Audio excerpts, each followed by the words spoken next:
Bueno, vamos a ir a Romanos 8, 5, 6. El apóstol Pablo nos explica algo, porque los que son de la carne, ¿piensan en qué? En la carne. Pero los que son del Espíritu, ¿en qué? En las cosas del Espíritu. Porque el ocuparse de la carne es muerte, pero el ocuparse del Espíritu es vida y paz. Y mire, esto es tan real como 2 más 2 son 4. Yo estuve aconsejando a una persona hace un tiempo, quizás hace unos 2 años, con un esposo que es mujerero, ya tienen muchos años de casado, creo que 40 años de casado. Entonces mujerero, vino a los pies de Cristo, pero después como que se volvió al mundo otra vez. Bueno, no es mi tarea juzgarle, sino poner el ejemplo. Y en ese tiempo yo empecé a decirle, mira hermana, porque estaba con presión alta y una serie de cosas, porque ella sonaba el teléfono y pensaba cabal que era la mujer, ¿verdad? Con la cual tiene hijas grandes también y tiene otras mujeres. Entonces yo le dije, mira hermana, si usted realmente quiere vivir a través de Cristo, puede vivir en paz a pesar de. Y empezamos a trabajar en su pensamiento. Porque dice Isaías 26:3, tú guardarás en completa paz. Oiga, eso no es falso. Tú guardarás en completa paz. Eso es una verdad.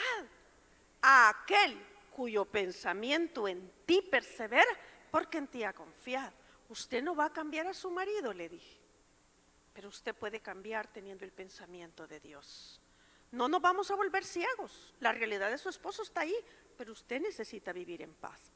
Pues para no hacer larga la historia, estuve con ella trabajando con la Biblia y llegó a ese momento. Bien lindo, la presión le llegó a su nivel, la salud le mejoró un montón, porque ella ya no andaba buscando el teléfono, ni cuando ella se asustaba y decía, ahí está la otra mujer. Decía, bueno Señor, yo no lo puedo cambiar, pero tú sí ten misericordia de mi esposo. Pero bueno, se fueron a Estados Unidos porque le dieron la residencia y se fueron. Hoy que ha venido, la presión súper alta, tiene otras enfermedades, porque me dice ella, hermana, volví a lo mismo.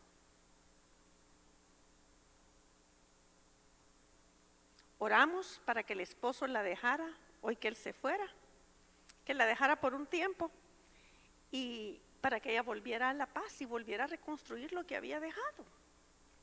Y fíjense que, bendito sea Dios, oramos, y pues como le tienen que hacer tanto chequeo, ella se tuvo que quedar, ¿verdad? Por un par de meses.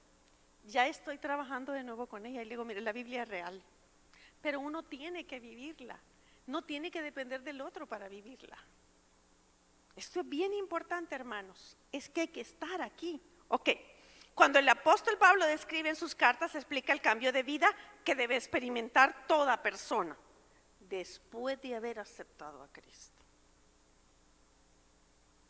No es posible que yo levanté la mano, asisto a una iglesia y sigo siendo la misma persona.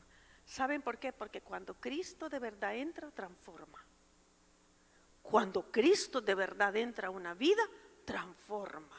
Eso es una causa de causa y efecto. Va a transformar.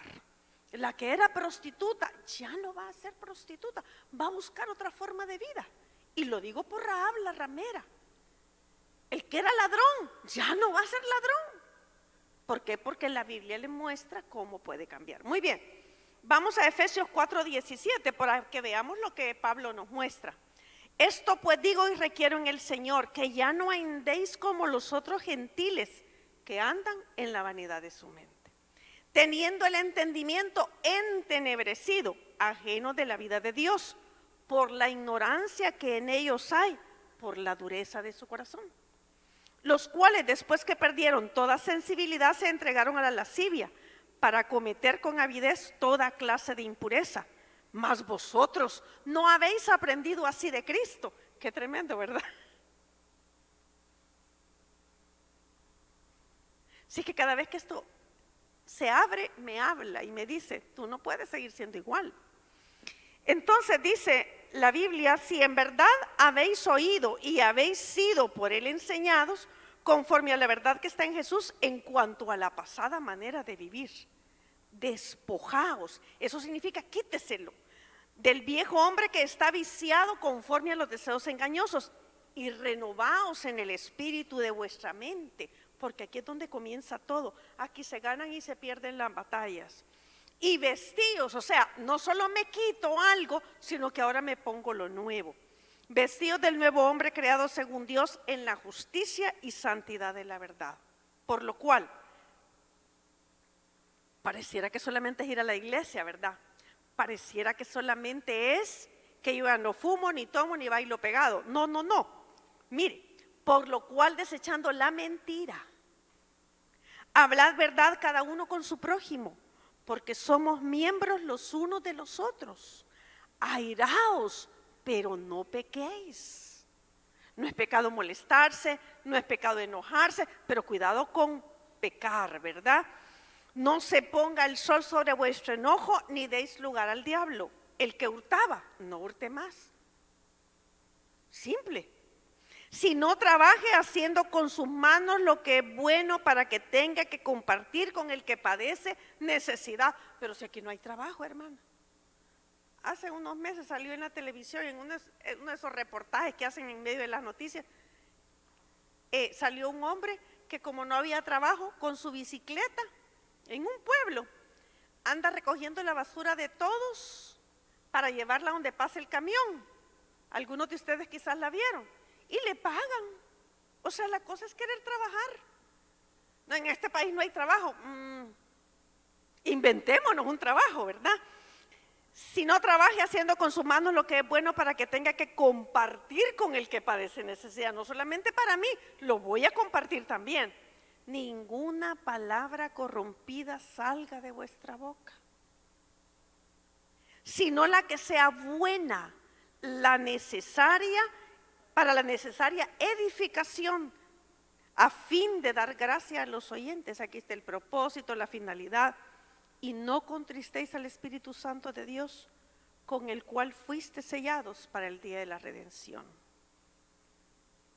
Quítense, despójense, vístanse, quítense de vosotros toda amargura, enojo, ira, gritería, maledicencia y toda malicia.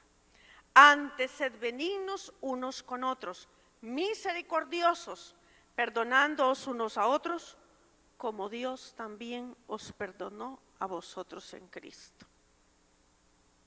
Creo que ya me puedo ir. Nos muestra que los que están en Cristo son una nueva criatura y que las cosas viejas pasaron y aquí todas son hechas nuevas. Las formas de vida y aún las motivaciones, que es lo que nos compete mucho a los líderes, a todos, pero en esta mañana a los líderes, deben ser hechas nuevas. El cristiano debe ser un ejemplo de vida para el mundo. ¿Sabe por qué? Porque nosotros como líderes esta mañana somos influencia. Dígale al que está a la par, yo soy influencia. Y mire, no solo en la iglesia. Usted influye a su esposo, a su esposa, a sus hijos, a sus vecinos, compañeros de trabajo, compañeros de colegio, compañeros de universidad, compañeros de ministerio. Usted influye. Nos guste o no, esa es una verdad. Y qué terrible que seamos mala influencia, ¿verdad? Entonces debemos ser un ejemplo de vida para el mundo sin Cristo primeramente, tanto en conducta personal como en la relación con la familia, la sociedad y las autoridades. Efesios 5:21, someteos unos a otros en el temor de Dios. Eso nos va a delimitar de por vida. Y 6:9, vosotros amos, haced con ellos lo mismo, dejando las amenazas, sabiendo que el Señor de ellos y vuestro está en los cielos y que en Él no hay acepción de persona. Entonces, la ética ministerial es el conjunto de normas escriturales, donde están en la Biblia, que rigen a los ministros cristianos. Y ministros no solamente son los pastores, todo aquel que está a cargo de un grupo, porque pastorear no solamente es una profesión, es un servicio a Dios. es un servicio a Dios. Y este servicio todos somos llamados. No solo el pastor que dirige la iglesia es llamado, todos somos llamados. Tanto en la esfera de las motivaciones como en la de las acciones. Y que determinan su conducta en relación con Dios. La sociedad, la familia, la iglesia y la denominación a la que pertenecemos y en las instituciones cristianas. Vamos a ver entonces la cultura del mundo versus los mandamientos de Dios. Tito 1:12 dice, uno de ellos, su propio profeta, dijo, cultura del mundo, los cretenses, siempre mentirosos, malabestias, glotones, ociosos. Este testimonio es verdadero, por tanto, repréndelo duramente para que sean sanos en la fe. No atendiendo a fábulas, estaba hablando de cristianos, no atendiendo a fábulas judaicas ni a mandamientos de hombres que se apartan de la verdad. Estaban dando mal testimonio, no tenían la ética de Dios, estaban dando mal testimonio de la palabra de Dios. Cada uno somos responsables que en aquel día, cuando estemos delante de la presencia de Dios, no habrá excusa, tenemos una Biblia en nuestro idioma. No es que fíjese como el pastor no nos decía, no importa que el pastor no le haya dicho, es nuestra responsabilidad. Es que fíjese que el pastor era no sé cómo, o mi líder era no sé cómo. Es mi responsabilidad ir a la Biblia y vivir conforme a la Escritura. Los cretenses, ociosos, malas bestias, les dijo, fíjese. La cultura de nuestro mundo no es lo que debe regirnos a nosotros, sino lo que la Biblia establece. Mire la cultura salvadoreña, ¿verdad? Aprovechado, ¿verdad? Espero que los hijos de Dios no seamos así, pero esa es la cultura aprovechado. A veces buscan a la gente solamente para sacar provecho. Qué tristeza, pero es cierto. Lo vemos y lo vemos en este país.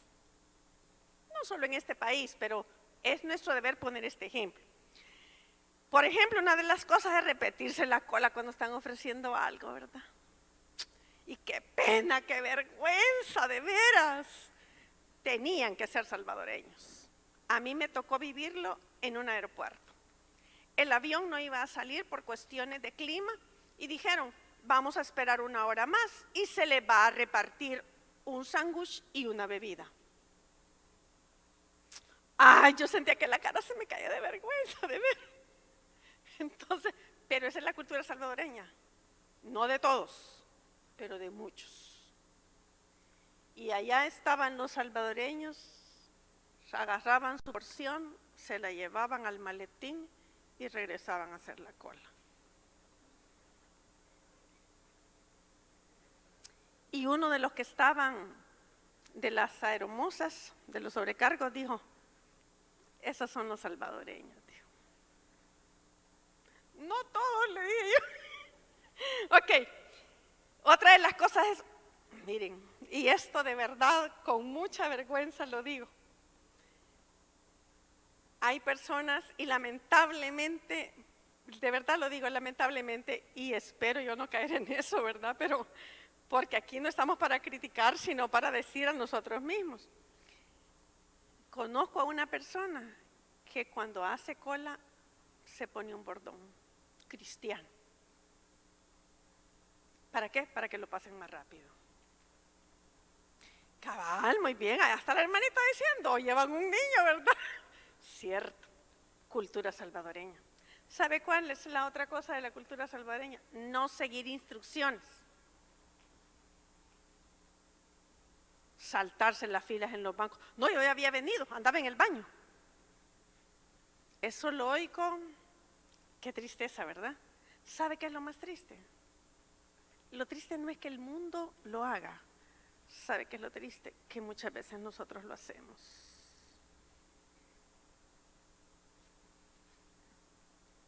¿Cuántos años tiene el niño?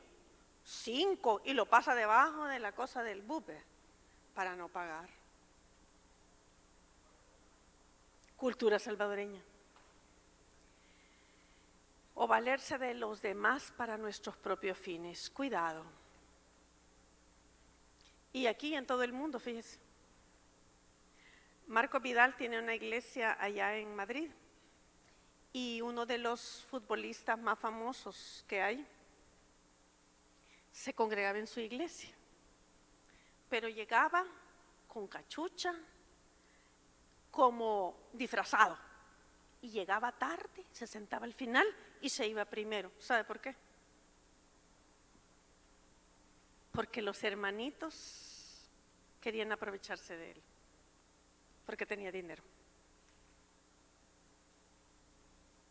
Qué tremendo, ¿verdad? Quizás no nos importa lo de otros países, pero es el nuestro. Y el de nuestra ciudad, y el de dar testimonio como debe ser. La ética cristiana debe regirnos en todo. Ok, ¿por qué tenemos necesidad de este estudio? Porque somos parte de una sociedad sin Dios, que está gobernada por un relativismo moral alarmante, ¿verdad? Hay una falta total de ejemplos de ética en todas las esferas.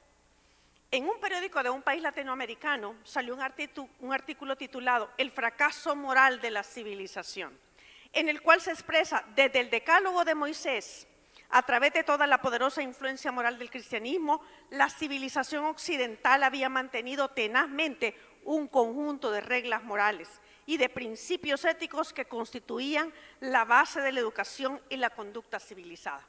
El reconocimiento de esos grandes principios morales llegaba a conformar una manera de distinguir fácilmente entre lo que era bueno y lo que era malo. Lo que ha ocurrido desde la Primera Guerra Mundial, esto lo dice a nivel de todo el mundo, pero podríamos decir lo mismo de nosotros después de la Guerra del Salvador, ¿verdad? Equivale a una inmensa hecatombe moral de nuestra civilización. Se ha ido estableciendo tenazmente un divorcio entre los principios éticos y las realidades de la vida social, con inmensas consecuencias destructivas del ideal mismo de una civilización digna de ese nombre. Lo grave es que ese relativismo moral, eso es lo grave, y la filosofía hedonista, la que siempre piensa en mí, ¿verdad?, de nuestra decadente sociedad, han ingresado a las iglesias. Esta es la parte dura. Todos conocemos la situación moral de nuestros países latinoamericanos. Es triste, lo vamos a recordar. Nuestros dirigentes no son un modelo de conducta ética. La mentira, la vida ostentosa, el fraude, la corrupción, la impunidad, la falta de justicia y de seguridad y un nivel de transgresión generalizado han creado un ambiente de libertinaje. Los medios masivos presentan además como un sumum de la felicidad el tener cosas, el ser exitoso, aunque no virtuoso. Propone disfrutar de la vida, pero sin responsabilidad. Adulterio responsable, ¿verdad? Muy bien. Por otro lado, las mafias de la droga y la pornografía, así como los grandes emporios de la diversión, han abierto a las puertas de todo tipo de posibilidades, de placeres, sin pensar en el daño que se hace. Amados míos, Dios envió a Jesús. Jesús hizo 12 discípulos que cambiaron la historia de la humanidad, pero hoy ya vemos más de 12 esta mañana, que pueden cambiar la historia de San Miguel, porque tienen el poder del Espíritu Santo y la palabra de Dios. Pareciera que el apóstol describe nuestra sociedad moderna cuando dice, Pablo, estando atestado de toda injusticia, fornicación, perversidades, avaricia, maldad, lleno de envidia, homicidio, contiendas, engaños y malignidades, quienes habiendo entendido el juicio de Dios, que los que practican tales cosas son dignos de muerte, no solo las hacen, sino que también se complacen con los que las practican. Como digo, la tristeza es que no nos dejamos guiar por la ética cristiana que está en la Escritura. Recuerdo en una oportunidad un abogado que asistía a una iglesia de sana doctrina en San Salvador. El primo de él, la chica lo estaba demandando por la paternidad del bebé y por tal de que no se lo llevaran preso, el abogado le dijo que se fuera para Estados Unidos y que él aquí iba a decir que todo eran mentiras. Hermanos, es necesario que nosotros vivamos la palabra de Dios. Y miren, yo sé que en nuestra carne nos va a costar, porque nos duele morir a la carne, pero que la muerte de la carne no sea la excusa para no honrar a Dios. Nosotros decimos que hay corrupción en este país y nos encanta hablar de que el gobernante tal, de que el alcalde tal, de que no sé quién tal, pero si yo estoy sacando hojas de papel de la empresa donde trabajo, no soy el mismo corrupto. Si se me dice que dentro de la institución donde trabajo no va a ser para llamadas personales,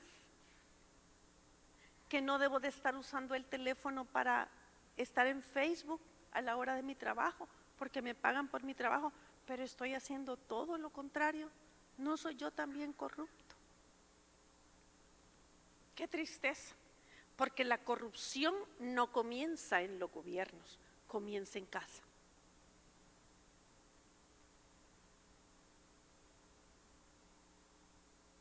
Y es triste, pero a esta iglesia que hoy está recibiendo esto, nos toca vivir el cristianismo tal y cual es.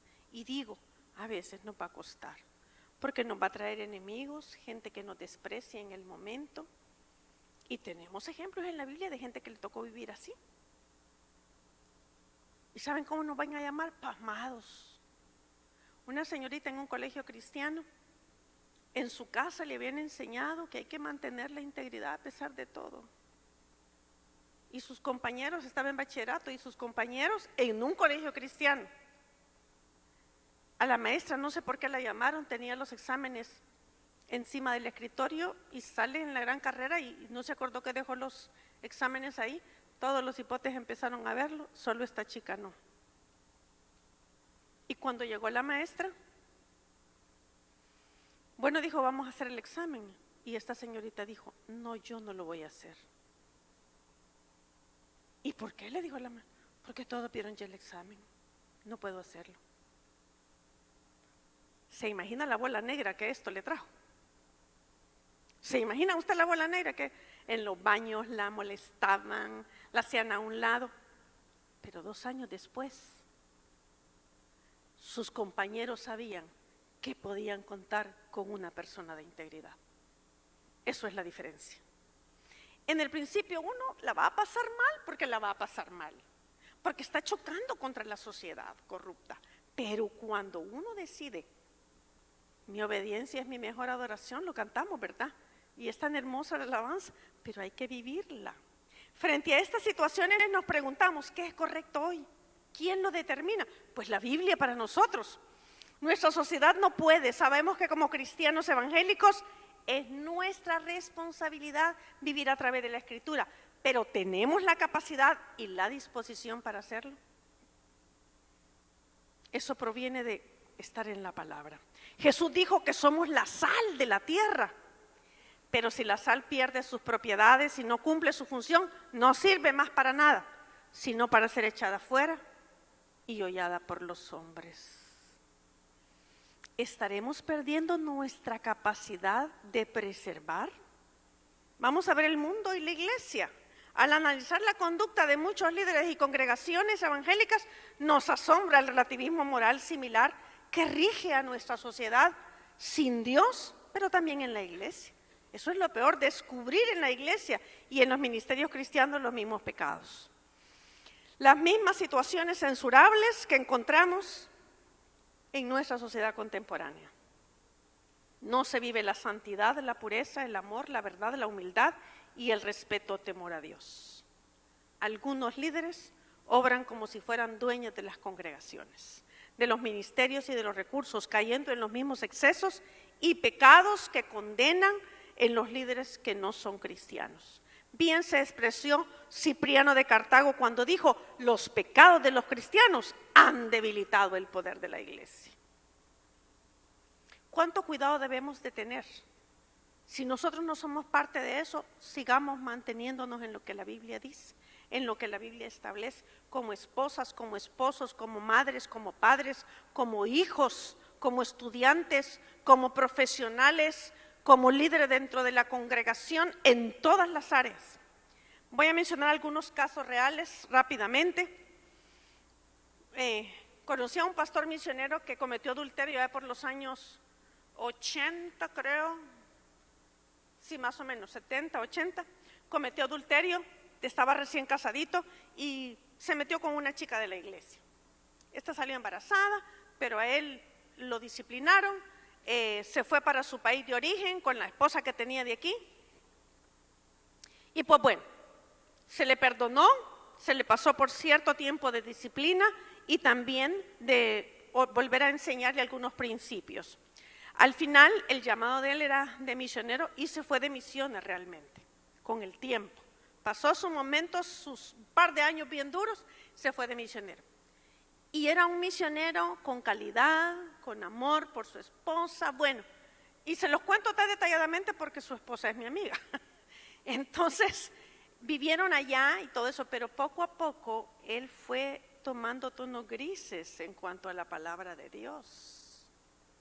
Y voy a llegar al extremo, a tal punto que una pareja que había ganado en un país musulmán para Cristo y les estaba enseñando el discipulado, él se metió con la mujer de este hombre.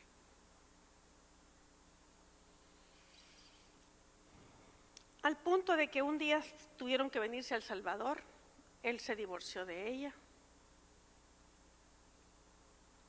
3 hijas, un hombre que para predicar, excelente predicación. Fue un buen esposo por muchos años, pero no es como comienzas, es como terminas.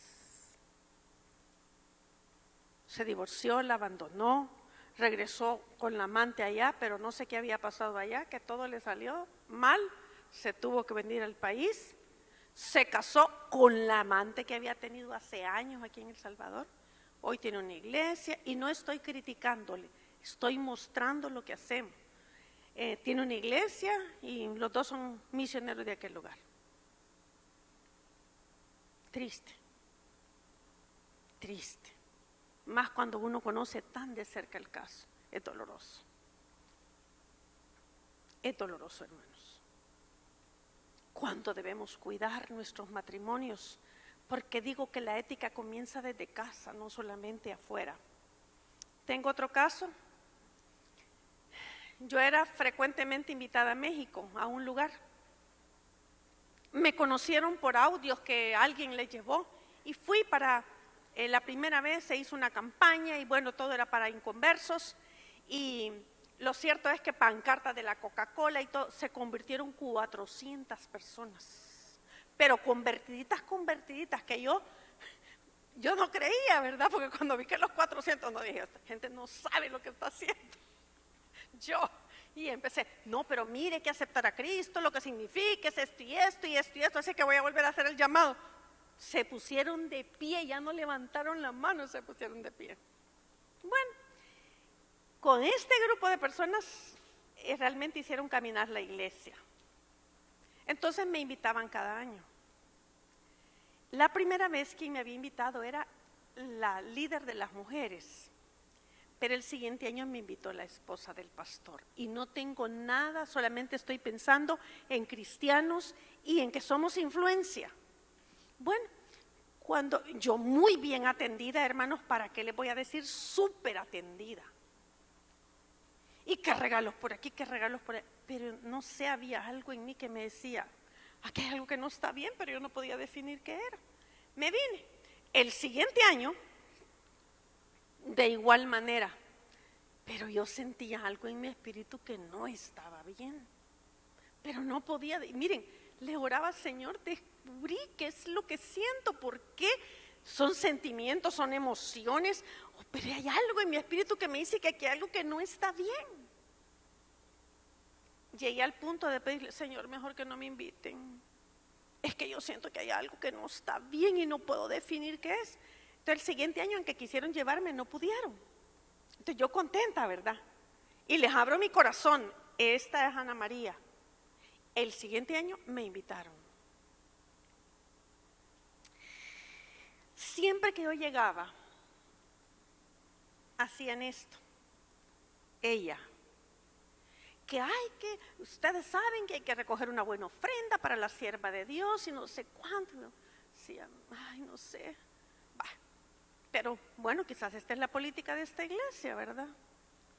Pero esa vez que me llevaron, yo prediqué durante 3 semanas y todos los días ella motivaba a la gente que ofrendara porque yo había llegado. Eran aproximadamente 600 personas. Y me dijo, y tráete unos libros para que los vendamos. Los vendió a un precio más alto. En la entrada estaban y yo dije, bueno, quizás quieren quedarse con algo para la iglesia. Está bien, porque yo le dije, el precio tú lo pones. Ella nunca estaba en la prédica, siempre estaba en la oficina al fondo. Bueno, el día que yo venía de regreso, porque iba a pasar por Monterrey y de ahí iba a salir para acá, cuando yo venía de regreso, entonces, cuando estábamos en un semáforo, les digo, el dinero de los libros a los líderes que me llevaban, porque a última hora dijo ella que ya no me podía llevar, ni el esposo. El dinero de los libros los tengo que ir a recoger. Y los 2 que iban adelante me vuelven a ver, no te lo dio, no. ¿Y te dio la ofrenda? No, ya te la hizo.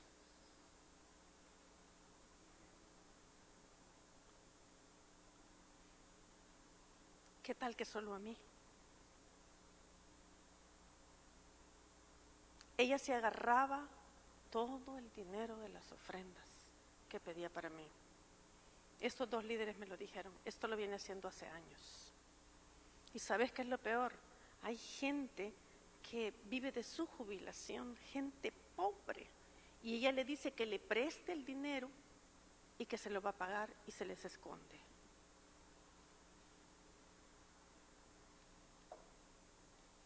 Miren, ese viaje para mí fue doloroso, muy doloroso, por el daño que le estaba haciendo a tanta gente, y el esposo no se daba cuenta.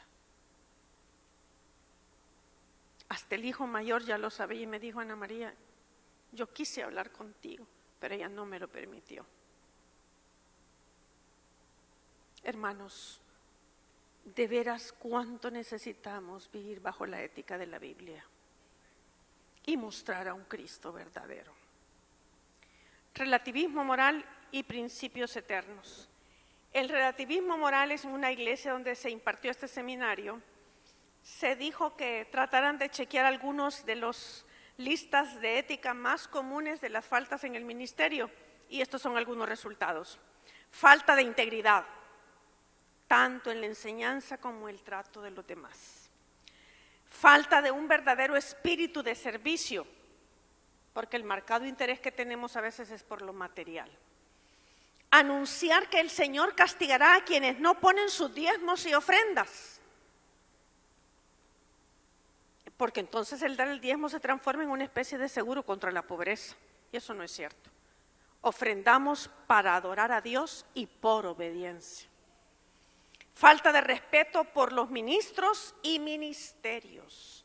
Y cada uno de los líderes debemos respetar al otro líder y debemos de respetar al líder superior.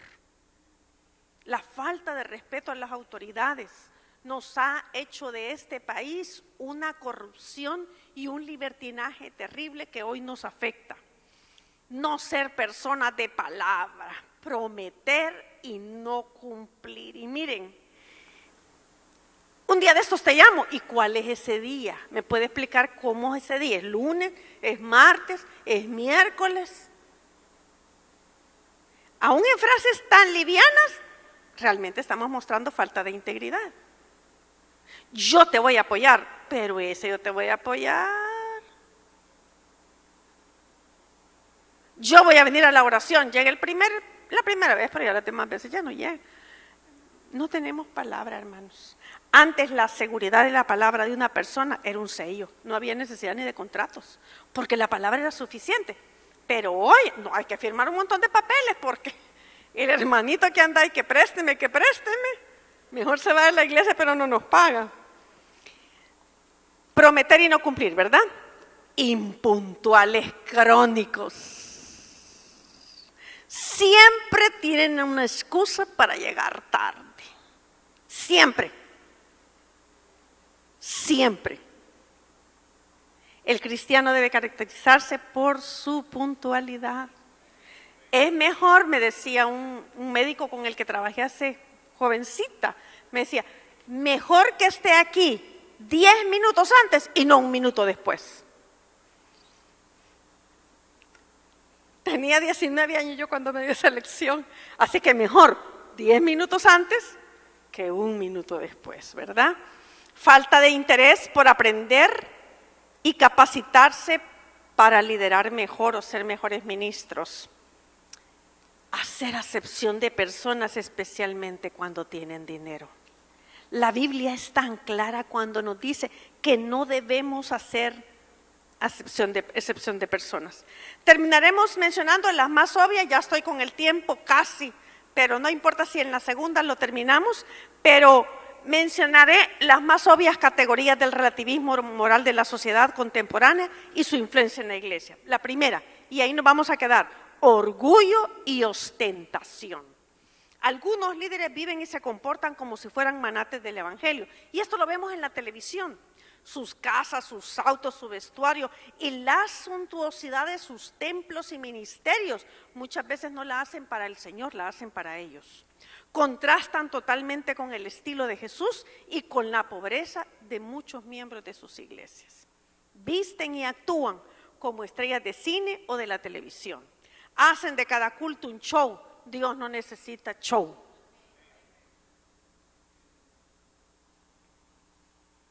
Dios no necesita luces de colores. No estoy en contra de nada de eso. Estoy diciendo que Dios no necesita de todo eso. Dios es suficiente y su palabra y su poder lo son también. Dios no necesita show para demostrar que hay poder. Que mire, si en el culto hubo llanto o no hubo llanto, el poder de Dios está aquí. ¿Por qué? Porque el poder de Dios está en todas partes cuando están sus hijos.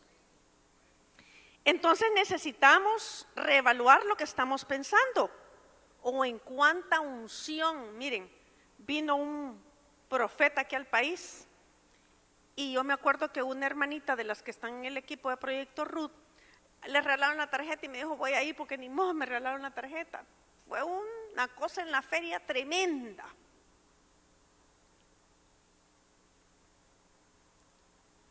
Fin de la predicación. Todos aquellos que quieran tener la unción de Dios y que quieran de verdad ser líderes cercanos, que den una ofrenda de $100, pasen al frente.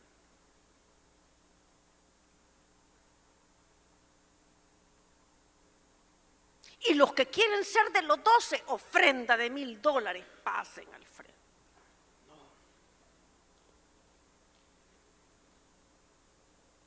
Estamos tan mal, ¿verdad? En algunas áreas. Gracias a Dios por esta iglesia, Josué. Para mí, escuchar un mensaje del hermano Lisandro, de verdad, digo que hombre no ha cambiado su predicación, su estilo, no necesita de tanta cosa en el púlpito. Y miren, en ningún momento es mi propósito adular esta iglesia de San Miguel. Pero para mí, desde que les conozco, no veo ese tipo de artimañas. Gracias a Dios. porque saben, yo no recomiendo muchas iglesias, me quedo callada y no digo nada, pero cuando tengo que recomendar iglesias, yo sé cuáles sí puedo recomendar. En San Salvador solo tengo 3. En San Miguel, que no conozco mucho, solo tengo una, la iglesia Josué. Y no lo digo por adulación, digo porque los veo trabajar a ustedes también. Los veo cómo se esfuerzan, por ejemplo, en un evento de mujeres. Los he visto, no necesitan decírmelo, pero así los tiene que ver la gente, pero que en sus hogares puedan ser iguales. Entonces, la idea de que todo cristiano debe vivir en prosperidad no es una enseñanza bíblica, mis amados. Los ministros que viven de esta manera muchas veces no están viviendo su vida como Dios la ha establecido.